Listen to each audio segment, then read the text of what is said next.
For this awesome project, first we need to download a library using pip install to make the code more simpler and easier.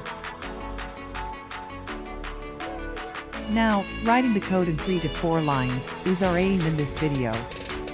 Step 1. Import the module.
Running the code.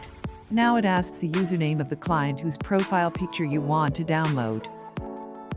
Let's go to the browser and jump on to Instagram. Let's do it with my username on Instagram. Now follow me there. You must follow me. I will clear your doubts there. Paste the username.